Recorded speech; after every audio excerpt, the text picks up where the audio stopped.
So we are back at the Radius Festival.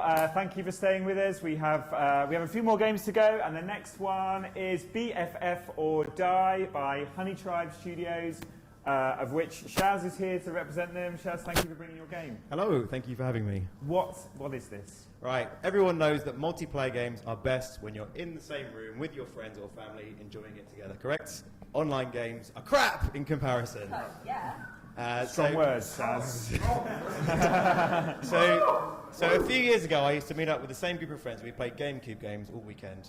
And this is a game that we would have wanted to play. So it's to fit in with that era of Bomberman, Monkey Ball, Mario Kart, Mario Party.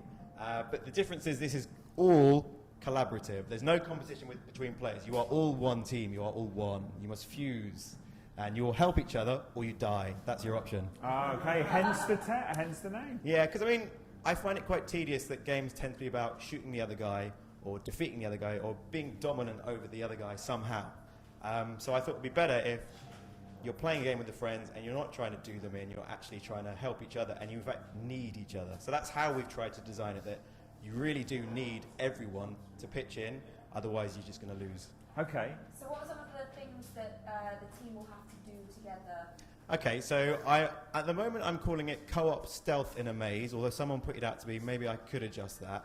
But basically they're in a maze and they have to collect certain objects and avoid certain objects, and they've got different manner of contraptions, so they can pick themselves up, they can use teleports, and the whole screen is pitch black apart from a light that you shine.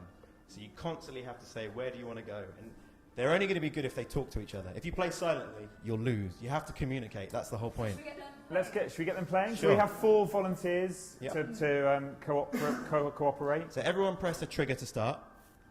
And so they share controls? Yep, so 2 control pads, 4 people, half a control pad each. So ideally, this is a great situation for just an around the shoulder hug if you're panting in real close.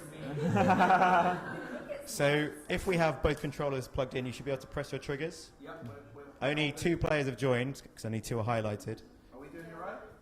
Oh, the controller's in properly. Maybe less hugging, more learning controls. I think I've got everything I want out of this game. Is that Oh, maybe sorry, Bud, is it the right buttons? Should we try the controller? the controller is valid. Should we just play with 2-player? Yeah, All right, so push down and press start. Okay. You can just stay there and hug. Okay, so as you can see, you can skip that by pressing your trigger. That's fine. Can we skip that by pressing the trigger? Okay, so you see that thing at the bottom? That is a light. Okay, so green player can now guide blue player, and blue player can go up and find these purple thingamajigs.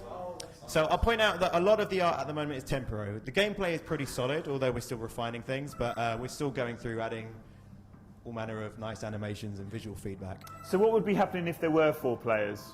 Then there would be 4 of them there, and there'd be more things to collect. Okay. And now to finish a level, you all have to touch.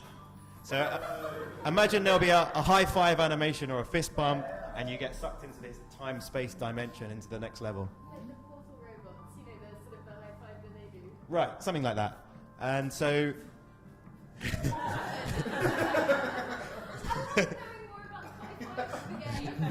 So now is the first interesting part of the game, where you have a decoy. So blue player, press your trigger. Press it again. And that's dropped a decoy into the maze. Green player, look into the maze, and those are temporary monster robots.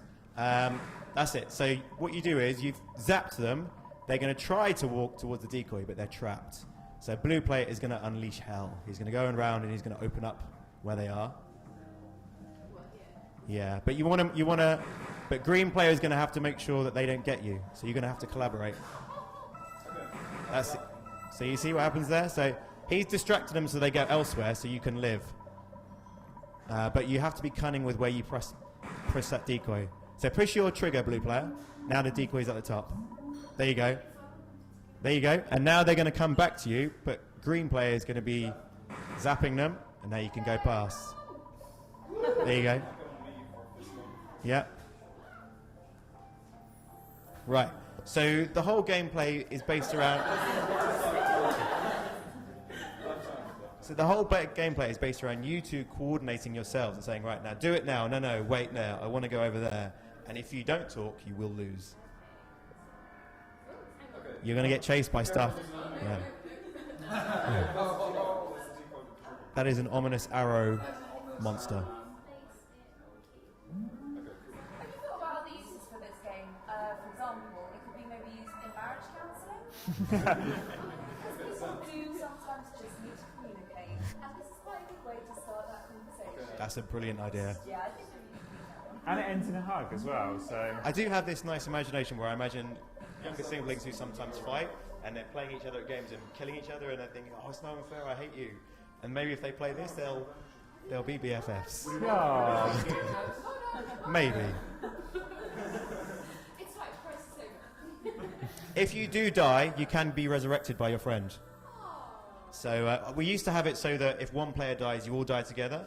And yeah, but I noticed in testing that some people would actually feel guilty, which I wanted to avoid. You don't want any negativity at all. No, it's true. Yeah. That's our pet though, isn't it, Keith? Yeah. One of us goes. We all go, yeah. Yeah, that guy can go through walls. So again, there's lots of temporary graphics in there. So what's to do with platforms, release dates, everything like that? I would like to get it on the consoles, so we're going to develop it a bit more and get it so that the core mechanics we feel are really Is it solid. Unity? Or- Yeah, it is. Okay. And then I want to talk to the different console guys and say, do you want this on your platform? If at least one says yes, I think that gives me leverage to say to a publisher, hey, give us some funding so we can finish it because so-and-so already wants it on their system.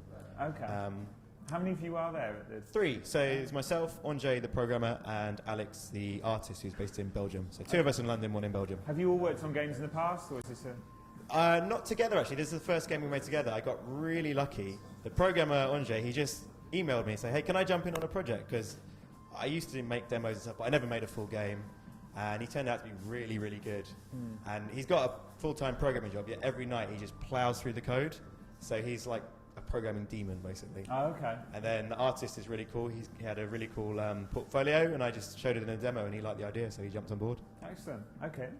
And how many more levels are there? How much?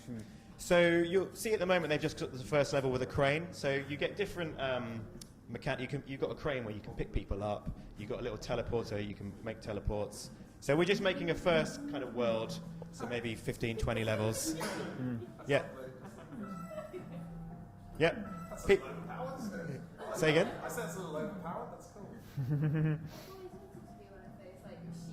Yeah, that's what it's supposed to be, like a fairground kind of. If it was a fairground where it would drop to you ages before you got to where you wanted to go. Yeah.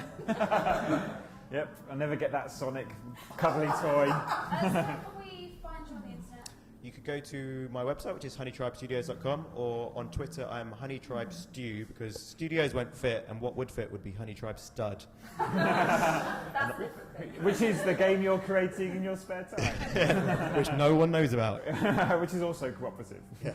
Okay. Thank you so much for showing us the game, and guys, I think that you've all really learned something here.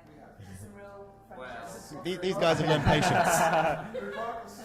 Yeah. Oh, beautiful. BFFs. And on that, group hug. The next thing we've got coming up is Frozen Enzo. Frozen End Zone with Paul Taylor. Very exciting. The next trailer we've got coming up has never been shown anywhere in the world.